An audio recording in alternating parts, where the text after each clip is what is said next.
Verdade e Vida. Um momento de reflexão e inspiração para a sua vida. Um programa da Igreja Presbiteriana do Brasil.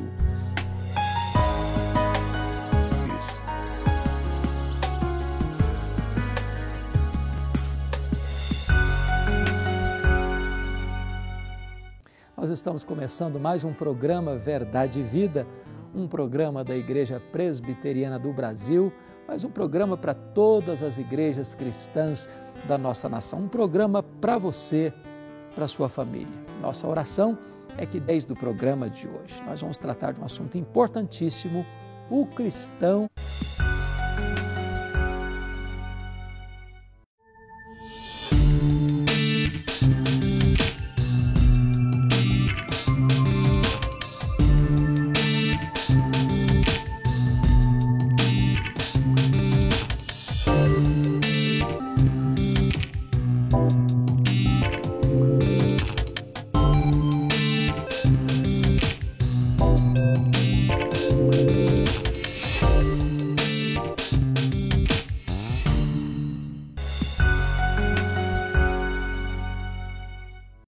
Nós vamos tratar do assunto proposto, então, à luz do texto bíblico de Romanos 13, versos de 1 a 4, o cristão e a cidadania.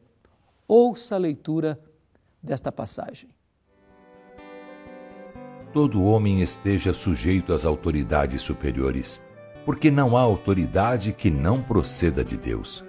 E as autoridades que existem foram por ele instruídas, de modo que aquele que se opõe à autoridade resiste à ordenação de Deus, e os que resistem trarão sobre si mesmos condenação. Porque os magistrados não são para temor, quando se fez o bem, e sim quando se faz o mal. Queres tu não temer a autoridade? Faze o bem e terás louvor dela, visto que a autoridade é ministro de Deus para teu bem. Entretanto, se fizeres o mal, teme, porque não é sem motivo e ela traz a espada, pois é ministro de Deus, vingador, para castigar o que pratica o mal. O apóstolo Paulo, o grande bandeirante do cristianismo, o maior teólogo, o maior evangelista, o maior pastor, o maior plantador de igrejas da história do cristianismo, escrevendo a sua mais importante epístola, sua carta aos Romanos, trata de uma maneira singular acerca desta relação do cristão com o Estado, o cristão e a cidadania. E nesse texto o apóstolo Paulo diz que toda autoridade, e a autoridade constituída é ministro de Deus. Portanto, resistir à autoridade, o princípio da autoridade, é resistir ao próprio Deus. É claro que o apóstolo Paulo não está dizendo com isso que toda autoridade, quando é uma pessoa violenta, truculenta, corrupta, que torna o seu governo, oprime o seu povo, que tem o aval de Deus para fazer essas coisas. Não, absolutamente não é isso que Paulo está dizendo. O que Paulo está dizendo é que o princípio da autoridade, o princípio do governo, da ordem, é obra de Deus, é instituição divina. E nós, como cidadãos, como cristãos, temos a obrigação, o dever, o privilégio de orar pelas nossas autoridades, de interceder a Deus por elas, de sustentá-las, não apenas com as nossas orações, mas dar a elas honra, pagando tributos, porque a autoridade, ela é ministro de Deus, ela é diácono de Deus, está a serviço de Deus para servir ao povo. Aqui algumas coisas precisam ser esclarecidas. Quando Deus constitui uma autoridade, um governante, seja o presidente, o governador, um prefeito, seja do poder legislativo ou executivo, ou mesmo no que tange ao poder judiciário, Deus constitui essa autoridade com dois propósitos. Primeiro, promover o bem. A autoridade é constituída por Deus como diácono de Deus, como ministro de Deus, para promover o bem.